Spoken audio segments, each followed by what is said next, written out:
పశ్చిమ గోదావరి జిల్లా parcel dead body కేసులో మరొక విస్తుపోయే నిజాలు బయటకు వచ్చాయి. ఎవరైతే రేవతి భర్త శ్రీధర్ వర్మ ఉన్నారో ఆయన సంబంధించి మరొక కీలక అప్డేట్ నేను మీకు అందించబోతున్నాను. శ్రీధర్ వర్మకి ఇప్పటికే 3 పెళ్లిళ్ళని తెలుస్తోంది. 3 వివాహాలు జరిగాయి. అయితే ఆయనకు సంబంధించి ఆచూకీ దొరకబట్టే ప్రయత్నంలో పోలీస్ ఆయన నెంబర్ని ట్రేస్ చేస్తే ఆయన ఎక్కడైతే ఎక్కువ సార్లు స్పెండ్ చేశాడో అక్కడ ఆ చోటుకు వెళ్ళి పరిశీలిస్తే ఆయనకు సంబంధించి వివాహాల యొక్క బండారం బట్టబయలైంది. అయితే అందులో 3వ వివాహానికి సంబంధించి జరిగిన నేపథ్యంలో 3వ మహిళ ఉన్న చోట ఆవిడ కాళ్ళ గ్రామంగా ఉంటుందట. అయితే ఆ కాళ్ళ గ్రామంలో ఉంటున్నటువంటి చోట పోలీసులు ఒక పార్సల్ అక్కడ కూడా సేమ్ ఇదే తరహాలో చెక్క పెట్టెని గుర్తించారు.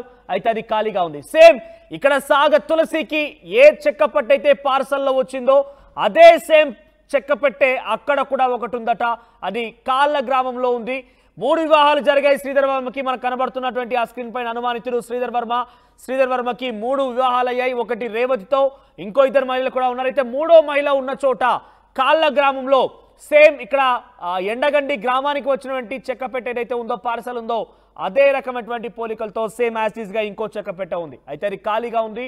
అయితే అనుమానితుడే కాకుండా ప్రస్తుతమైన ఆయన నిందితున్నట్టుగా పోలీసులు అనుమానిస్తున్నారు. ఆయన పక్కా నిందితుడయ్యే ఉండే అవకాశం ఉంది. చూస్తే కూడా కొంత క్రిమినల్ కాన్స్పిరసీ లాగానే ఆయన వ్యవహారం కనబడుతున్నట్టు కూడా పోలీసులు చెప్తున్నారు. కాళ్ళ గ్రామంలో శ్రీధర్ వర్మ తన 3వ భార్య దగ్గర ఆ చెక్కపెట్టె ఉంచాడు. ఆ చెక్కపెట్టె ఖాళీగా ఉంది. ప్రస్తుతం ఆయనను ఫోన్ ట్రేస్ చేసి పట్టుకుందామంటే ఆయన ఫోన్ స్విచ్ ఆఫ్ అయింది. గతంలో ఆయన మూమెంట్స్ని పరిశీలించి ఆయన ఎక్కడెక్కడ తిరిగాడు, ఏ రకంగా ఉన్నాడనే విషయం గమనిస్తే ఈ యొక్క వ్యవహారం బయటకు వచ్చింది. ఒకసారి శ్రీధర్ వర్మను అనుమానిస్తున్నటువంటి జిల్లా పోలీస్ ఎస్పీ కొన్ని డీటెయిల్స్ చెప్పారు. ఆయన ఏం చెప్పారో చూద్దాం. నమస్కారం. ఇన్ కంటిన్యూషన్ ఇది ఇన్వెస్టిగేషన్ ఆఫ్ ఈ డెడ్ బాడీలో పార్సల్లో డెడ్ బాడీ వచ్చినాయి ఆ రోజు నుండి ఎండగడ్డి గ్రామంలో. సో ఇప్పటి వరకు చాలా క్లూజ్ మన దగ్గర ఉన్నారు. సో సఫిషియంట్ కొరాబరేటివ్ ఎవిడెన్స్ ఇది మెయిన్ ప్రైమ్ సస్పెక్ట్కి తర్వాత ఆయనతో పాటు అకంప్లిసెస్కి మన దగ్గర వచ్చింది. బట్ ఇప్పటి వరకు ఆయన అట్ లార్జ్గా ఉంటున్నారు. ఆయన సోఫార్ పర్సనాలిటీ చూస్తే చాలా క్రిమినల్ మెంట్గా ఉంటున్నారు. Many traces and other things he has been able to clear. రకరకాల వయసెస్ ఉన్నాయి, including marriages at 2 or 3 or perhaps more places. ఇప్పటి వరకు 3 మన దగ్గర నోటీస్లో వచ్చింది. దాంతోపాటు some of them are also involved in this. అందరిపైన మన నిఘా పట్టడం జరిగింది. ఇంటెలిజెన్స్ ఇన్పుట్స్ గురించి సీసీటీవీ కెమెరాస్ ఇక్కడెక్కడ వెళ్తానికి బంధువులు రిలేటివ్స్కి అందరి చోట్లకి మన వాళ్ళతో వెళ్తే ఎంక్వైరీ చేయడం జరిగింది. దాంతోపాటు అదర్ గవర్నమెంట్ డిపార్ట్మెంట్స్తో సహాయం చేసి మీడియా మిత్రుల నుంచి సహాయం చేసేందుకు we're trying to ensure that the culprit is with us as soon as possible. ఒక పని. సెకండ్ పని రిగార్డింగ్ డెడ్ బాడీ ఐడెంటిఫికేషన్ ఇప్పటి వరకు కంటిన్యూస్ ఎఫర్ట్స్ అయిన పైన కూడా జరుగుతుంది. మిస్సింగ్ పర్సన్స్ 10 రోజుల నుంచి వెస్ట్ గోదావరి జిల్లాలో near by Krishna, Illur, east Godavari జిల్లాలో చూస్తే రిపోర్టెడ్ కానీ అన్రిపోర్టెడ్ కేసెస్ గురించి ఆలోచించడం జరుగుతుంది. ఇప్పటి వరకు we have been able to zero in some nearby areas. అక్కడ సీసీటీవీస్ కనిపిస్తున్నాయి. నియర్ బై రిలేటివ్స్కి వగేరా all these people we're going to check and try to ensure that identity of the deceased also at the earliest is made sure. నిన్న post మార్టంలో క్లియర్గా ఇది murder కనిపిస్తున్నాయి. Initial రిపోర్ట్కి ఫైనల్ రిపోర్ట్ ఆర్ఎఫ్ఎస్ఎల్ వచ్చిన తర్వాత విల్ ఇన్షూర్. తో sections కూడా మర్డర్ సెక్షన్ కింద వచ్చింది. ఇప్పుడు చాలా సీరియస్గా offence, screening of evidence, murder. తర్వాత ఈ భయం కోసం వారి కాన్స్పిరసీ ప్రకారం ఎందుకు అక్కడ బాడీ జరిగింది, దానిపైన మోటివ్ ఏంటి, కాన్స్పిరసీలో ఎవరెవరు ఉంటున్నారు. చాలామంది ఆల్రెడీ యాజ్ ఎస్ టోల్డ్ మన దగ్గర సాక్ష్యం ఉన్నాయి. So we're trying to ensure that we're able to complete the investigation as soon as possible and deliver. ఇది పశ్చిమ గోదావరి జిల్లా ఎస్పీ చెప్తున్న మాటలు. శ్రీధర్కి ఇప్పటికే 3 వివాహాలు అయ్యాయి. ఆ 3 వివాహాలకు సంబంధించి రేవతి మరొక 2 కూడా ఉన్నారు. అయితే వారి ఇంటి దగ్గర కూడా ఈ రకంగానే చెక్కపెట్ట కనిపించడంతో వారు కూడా ఇన్వాల్వ్ అయ్యారేమో అని ఒక అనుమానం వ్యక్తం చేస్తారు. ఎస్ మనీ డీటెయిల్స్ మనోజ్ జాయిన్ అయ్యారు. ఎస్ మనోజ్, ఏం జరుగుతోంది ఈ వ్యవహారంలో? ఇంకా ఎటువంటి కీలక అప్డేట్స్ ఉన్నాయి ప్రస్తుతానికి? ఇప్పుడు సందర్భంలో శ్రీధర్ వర్మ ఆచూకీ కోసం పోలీసు ఎటువంటి చర్యలు చేపడుతున్నారు?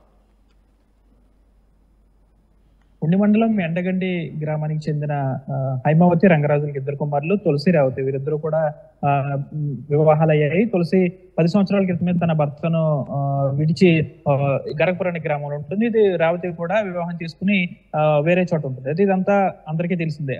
అనంతరం కూడా తులసి ఒంటరిగా ఉంటుంది కాబట్టి గత ప్రభుత్వంలో జగనన్న కాలనీలో ఆమెకు ఒక స్థలం వచ్చింది. స్థలంలో నివాసం ఏర్పరచుకుంది. కొన్ని ప్లాస్టింగ్ సంబంధించి కొన్ని పరికరాల కోసం ఒక ఫౌండేషన్ కు దరఖాస్తు కూడా చేసుకుంది. అయితే దరఖాస్తు చేసుకున్న క్రమంలో కొన్ని వస్తువులు కూడా వచ్చాయి. రెండోసారి కూడా దరఖాస్తు చేసుకుంటే ఈ డెడ్ బాడీ వచ్చింది. ఇదంతా కూడా అందరికీ తెలిసిన విషయం. అయితే ఈ డెడ్ బాడీ రావడానికి గల కారణం ఏంటి? ఇదంతా కూడా తులసికి సంబంధించి ఎవరైతే చెల్లెలు ఉన్నారో రేవతి, తన భర్త శ్రీధర్ వర్మ తిన వైపే ఈ కథ అంతా తిరుగుతుంది. ఎందుకంటే శ్రీధర్ వర్మ ఆ డెడ్ బాడీ తన అత్తమామల ఇంటికి వచ్చిన తర్వాత, అంటే తులసికి సంబంధించి తులసి ముందు నుంచి కూడా ఒక ఇంటి నిర్మాణం చేపట్టుకుంటే తనకు సంబంధించిన ఏ వస్తువులు వచ్చినా కానీ తన తల్లిదండ్రులు హైమావతి రంగరాజు ఇంటికే వెళ్తాయి. కాబట్టి ఈ డెడ్ బాడీ కూడా వారింటికే వచ్చింది గత 3 రోజుల క్రితం. అయితే ఆ సమయంలో ఆ డెడ్ బాడీ ఆటోలో వచ్చిన క్రమంలో తులసి చెల్లెలు భర్త రేవతి భర్త ఎవరైతే శ్రీధర్ వర్మ ఉన్నారో తాను అక్కడే ఉన్నాడు. అయితే ఆ డెడ్ బాడీ పార్సల్ దిగిన తర్వాత ఇంట్లో పెట్టిన తర్వాత అప్పటి నుంచి కూడా శ్రీధర్ వర్మ ఆచూకీ లభ్యం కాలేదు. శ్రీధర్ వర్మ ఇప్పటికి కూడా అజ్ఞాతంలో ఉన్నట్టు తెలుస్తుంది. అయితే శ్రీధర్ వర్మ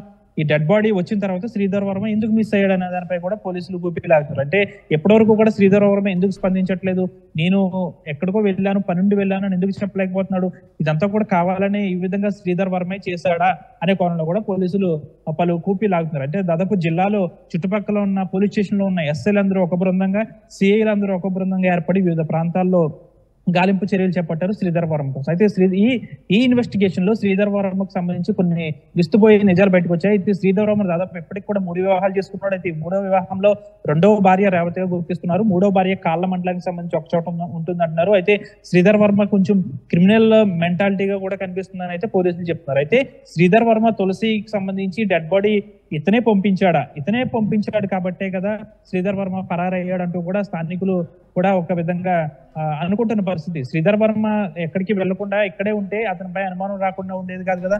కాబట్టి శ్రీధర్ వర్మ మిస్ అయ్యాడు కాబట్టి ఈ తులసి సంబంధించి ఆ డెడ్ బాడీ ఆ విధంగా భయపెట్టేందుకు పంపించాడా అనే దానిపై కూడా ఒక కోణంలో విచారణ అయితే జరుగుతుంది. మరొక కోణం తులసికి సంబంధించి రేవతికి సంబంధించి ఇద్దరు సొంత అక్క చెల్లెలు కాబట్టి వారి తల్లిదండ్రులకు రంగరాజు హైమావతులకు కాస్త 3 ఎకరాల పొలం ఉన్నట్లుగా కూడా తెలుస్తుంది. అయితే ఈ ఆస్తి విషయానికి సంబంధించి గతం నుంచి కూడా తులసికి రేవతికి వీరిద్దరికి కూడా గొడవలు కూడా జరుగుతున్నాయని అయితే స్థానికులు చెప్తున్నారు. తులసి చేత కొన్ని సంతకాలు పెట్టుకున్నట్లు కూడా తెలుస్తుంది.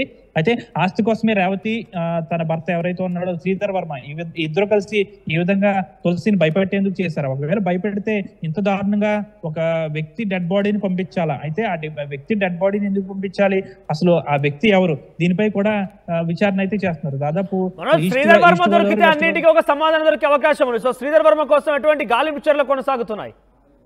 తప్పకుండా జిల్లాలో ఎస్ఐలు అందరూ కూడా ఒక బృందంగా ఏర్పడ్డారు. సిఐలు అందరూ కూడా ఒక బృందంగా ఏర్పడ్డాడు. ఎస్ఐలు అందరూ కూడా ఇటు ఉమ్మడి ఉభయ పశ్చిమ గోదావరి జిల్లాతో పాటు తూర్పు గోదావరి, గుంటూరు, కృష్ణా, విజయవాడ ప్రాంతాల్లో గాలిస్తున్నారు.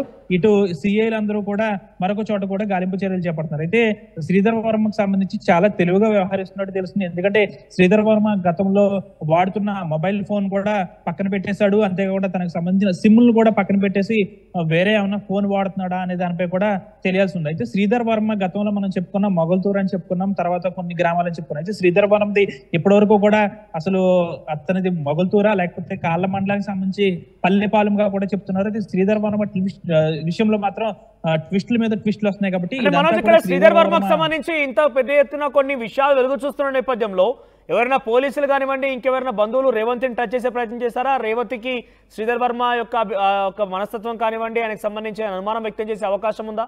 అంటే ఆయన యొక్క చూసే విషయాల్లో కానివ్వండి, ఆయన గురించి ఇన్ డీటెయిల్గా తెలిసే అవకాశం ఉంటుంది కాబట్టి అవన్నీ టచ్ చేసే ప్రయత్నం చేశారా?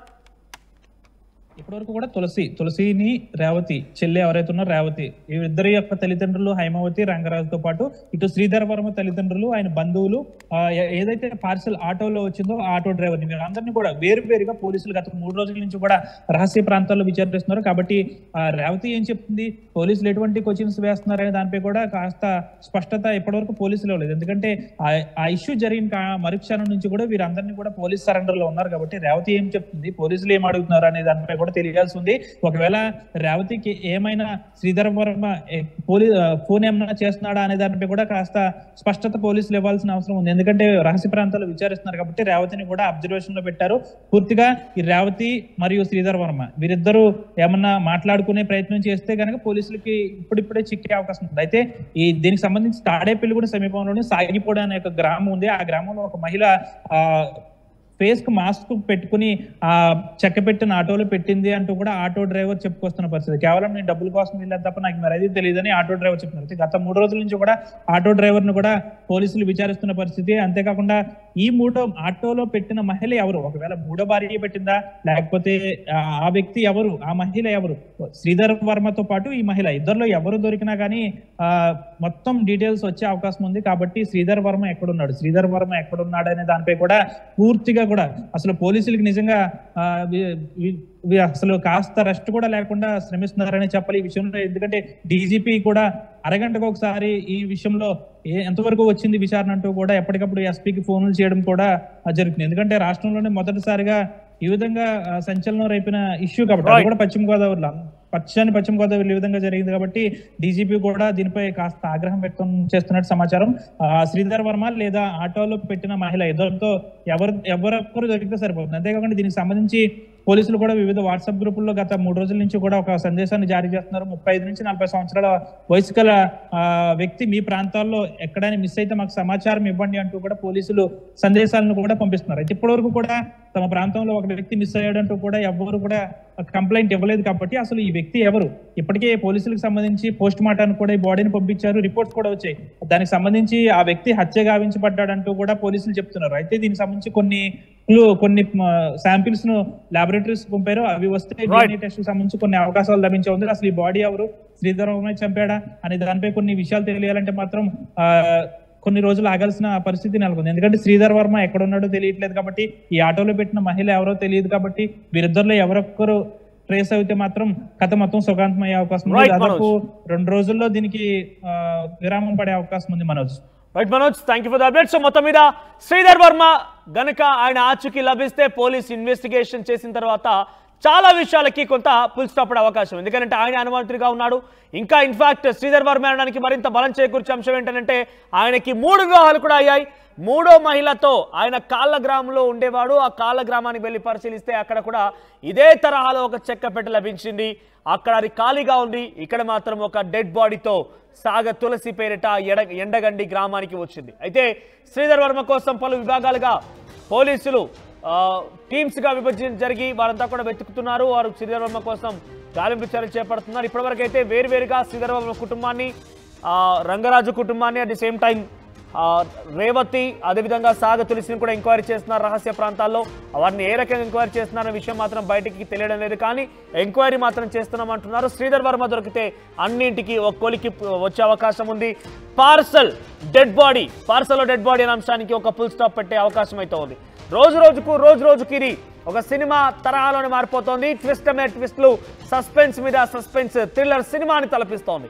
సో ఇప్పటివరకు మీరు పూర్తి ఘటన వినే ఉంటారు. ఈ ఘటన పైన మీకేమనిపిస్తుంది?